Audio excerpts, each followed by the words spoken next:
இதிகாச கதைகளை படம் எடுக்கிறதுல வல்லவரான இயக்குனர் ராஜமௌலி தனக்கு கடவுள் நம்பிக்கை இல்லைன்னு தெரிவித்த ஸ்டேட்மெண்ட் இப்போ இணையத்தில் பேக்ஃபயர் ஆக தொடங்கி இருக்கு. ராஜமௌலி இத்தனை காலங்களா பக்தியையும் வெறும் ஃபேண்டசியாவே பார்த்திருப்பது உண்மையா?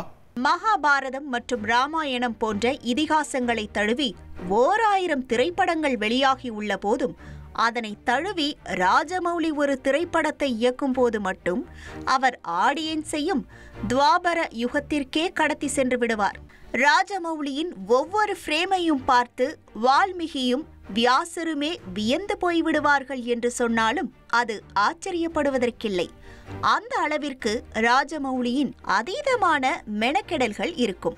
பாகுபலியின் பிரம்மாண்ட வெற்றிக்கு பிறகு காவிய படம் எடுப்பதிலேயே ஆர்வம் காட்டிய ராஜமௌலி அடுத்ததாக இயக்கிய RRR திரைப்படம் ஆஸ்கரை வென்றது. 2 சுதந்திர போராட்ட வீரர்களின் உண்மையான கதைதான் RRR என சொல்லப்பட்டாலும் அதன் திரைக்கதையில் ராஜமௌலி திட்டமிட்டே பக்தியையும் இரண்டர கலந்திருப்பார். இத்தகைய காட்சி அமைப்புகளை பார்த்து ராஜமௌலியையும் விவேக் அக்னிஹோத்ரி போன்றதொரு இந்துத்துவா இயக்குனர் என்றும் அவர் பாஜகவின் அபிமானி என்றும் சிலர் விமர்சித்து வந்தனர். இந்த சூழலில்தான் கடந்த சனிக்கிழமை ஹைதராபாத் ராமோஜி பிலிம் சிட்டியில் ராஜமௌலி இயக்கத்தில் உருவாகி வரும் வாரணாசி திரைப்படத்தின் அறிமுக மோஷன் டீசர் வெளியீட்டு விழா மிக பிரம்மாண்டமாக நடந்தது. இந்த திரைப்படத்தில் டாலிவுட் இளவரசரான மகேஷ் பாபு கதாநாயகனாகவும், பாலிவுட் நடிகை பிரியங்கா சோப்ரா கதாநாயகியாகவும், மலையாள நடிகர் பிருத்திவிராஜ் வில்லனாகவும் நடிக்க உள்ளனர்.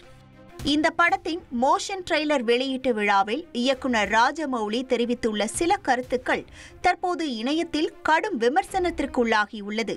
படத்தின் தலைப்பை மோஷன் டீசராக வெளியிட்ட போது அது தொழில்நுட்ப காரணங்களால் சில நொடிகளிலேயே தடைப்பட்டிருக்கிறது. இதனால் மிகுந்த ஏமாற்றத்திற்குள்ளான ராஜமௌலி நிதானத்தை இழந்து சிறிது நேரத்திற்கு முன்பு என்னுடைய தந்தை விஜயேந்திர பிரசாத் பேசிய போது எனக்கு பக்கபலமாக அனுமன் இருப்பதாக தெரிவித்திருந்தார். ஆனால் ஹனுமன் இருந்தால் இப்படியெல்லாம் நிகழ்ச்சி தடைப்பட்டு இருக்குமா என்கிற ரீதியில் கருத்துக்களை தெரிவித்துள்ளார். அதோடு ராஜமௌலி தனக்கு கடவுள் நம்பிக்கை சுத்தமாக இல்லை என தெரிவித்து அனைவரையும் அதிர வைத்துள்ளார். மேற்கொண்டு பேசியவர், தன்னுடைய மனைவிக்கு அனுமன் மீது அதீத அன்பு உண்டு. அவர் அனுமனை பெஸ்ட் ஃப்ரெண்டாக நினைத்து அவருடன் பேசிக் கொண்டிருப்பார். இப்பொழுது நடப்பதையெல்லாம் பார்க்கும்போது தனக்கு மனைவி மீதும் கோபம்தான் எழுகிறது என தெரிவித்துள்ளார். ராஜமௌலியிடமிருந்து கடவுள் நம்பிக்கைக்கு எதிரான ஒரு கருத்து வரும் என யாரும் எதிர்பார்க்கவில்லை. இதே விழாவில் ராஜமௌலி ராமாயணம், மகாபாரதம் போன்ற இதிகாசங்களை வியந்து படித்திருக்கிறேன் என பூரிப்போடு தெரிவித்திருந்த போதும் அது அத்தனையும் அவர் வெறும் ஃபேண்டசி கதைகளாகவே பார்த்திருப்பதாக இப்போது நெட்டிசன்கள் கடும் விமர்சனங்களை முன்வைத்துள்ளனர். அதோடு டெக்னீஷியன்கள் செய்த தவறுக்கு அனுமன் மீது பழி போடுவது எந்த விதத்திலும் நியாயமற்றது. ராஜமௌலி இதற்காக வருத்தம் தெரிவிக்க வேண்டும் என்றும் வலியுறுத்தியுள்ளனர்.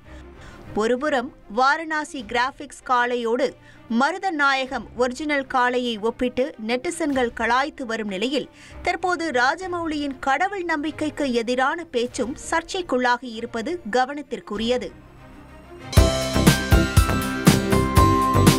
தந்தி டிவியை உங்கள் கேபிள் டிவி ஆபரேட்டரிடம் இலவசமாக கேட்டு பெறுங்கள்.